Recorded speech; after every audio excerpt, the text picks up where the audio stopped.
Our Democratic caucus was united. We walked out because that's a charade, a sham happening there, and the people are united, challenging authoritarianism. The people in the galleries were taken out. The Democratic members walked out. So all in there now is just a facade of democracy and of the legislative process. Democratic member of the Tennessee House of Representatives Justin Jones yesterday slamming Republicans for voting to prohibit him from speaking and debating on bills for the remainder of the day. The move came a week into a special session that the Republican Governor Bill Lee called in reaction to a deadly shooting at an elementary school in Nashville in March. Republican House Speaker Cameron Sexton accused Jones of straying off topic when Jones criticized legislation that would allow more law enforcement officers in schools and instead proposed more funding for mental health professionals. Now, as you know, this was not the first time that Tennessee Republicans moved to punish Representative Jones. Back in April, they voted to expel him, along with Democratic Representative Justin J. Pearson, for calling for gun reform on the floor right after a shooting. Now, just this afternoon, the House Republicans adjourned the special session, ending their opportunity to pass any common sense gun laws at all, something that is things that are highly supported by the population in Tennessee.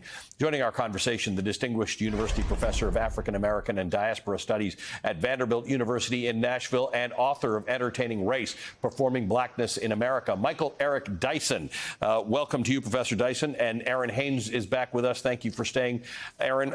Professor Dyson, I'm fascinated. I've always said I made it somehow to, into my 50s without ever knowing much about the Tennessee legislature, and I know a lot about it now.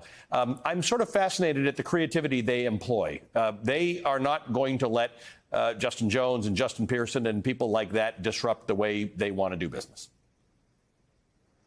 Yeah, well, that's paradigmatic of what the Republicans have done en masse. It's also symptomatic of a kind of white supremacist ethic, isn't it? Let's silence the black voice.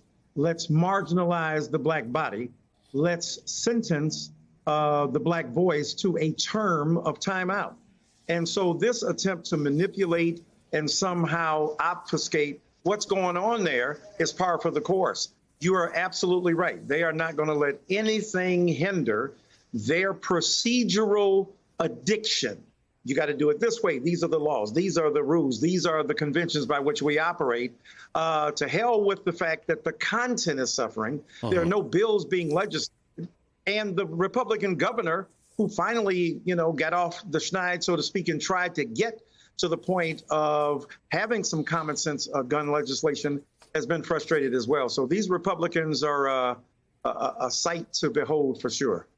And Aaron, the professor makes the point that they know they can't expel these guys again because they got expelled and they got put back in by their municipalities really fast. So, but it's this idea that you're out of line, you're out of order, you're doing something, you're talking about things that are off topic. They can't even smell the way that looks. The way that looks to the rest of us is like, y'all are telling these two black guys that they're out of order for talking about guns and safety and things like that. You're just sort of deciding what order looks like. Yeah, I mean, look, Allie, Tennessee is still Tennesseeing in a lot of ways. You mentioned, being familiar with the history, certainly as a newsroom name for the 19th Amendment, Tennessee factors pretty prominently into that, being the 36th state to ratify the 19th Amendment, but not over the objections of folks who did not want black people, specifically black women, getting their access to the franchise in in the early 20th century. So you have Justin Pearson continuing to call for gun reform 5 months after this Nashville shooting. Justin Jones, trying to do the same. They were ejected, get elected, return to that state house, and yet return to apparently business as usual. I wonder, what happened to the decorum that the House Speaker was so prioritizing, because once again, you see with cameras rolling in the State House, this altercation between Representative Pearson and the House Speaker. And to Professor Dyson's point,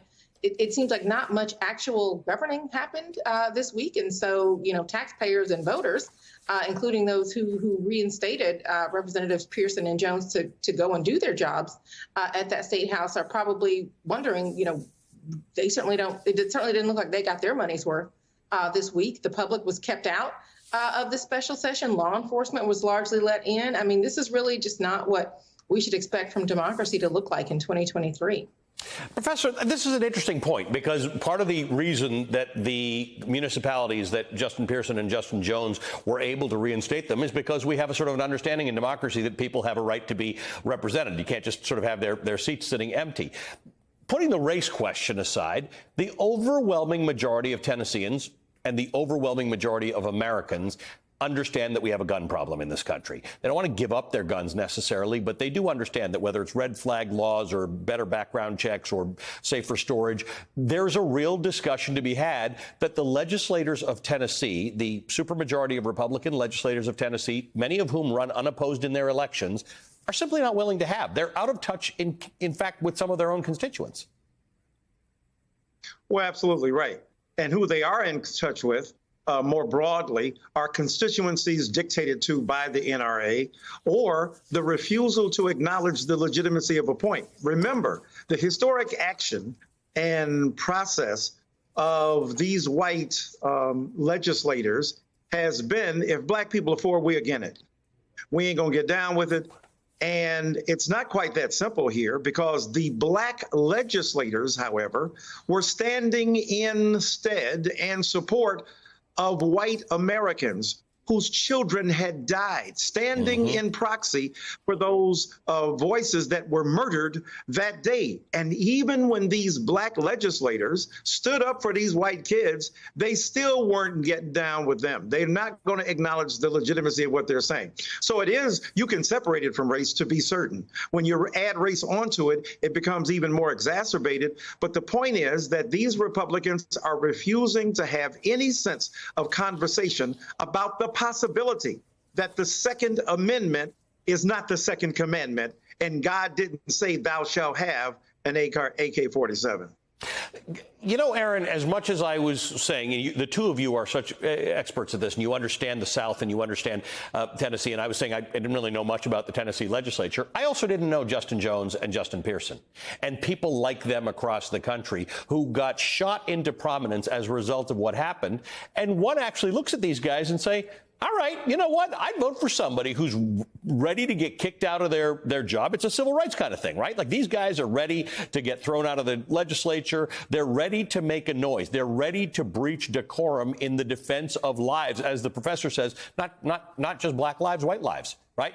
Kids who get shot at school. Kids dying of gun violence is the greatest scourge to kids in this country right now. It kills more kids than anything else kills kids. There is something about these movements in these legislatures, including in Tennessee, that has caused us to look at a generation of young leaders in a way that's very impressive.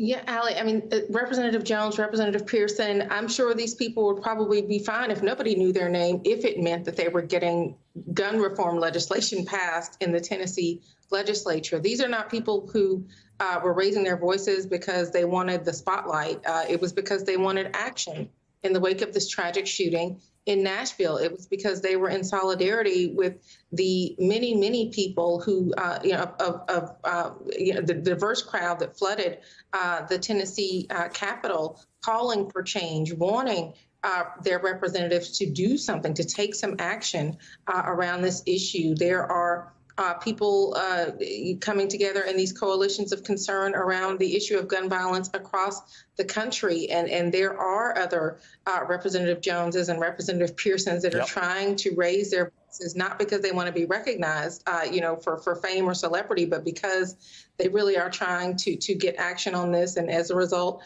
are being thrust into kind of our national consciousness in a way that they certainly didn't expect and that we wouldn't otherwise know them.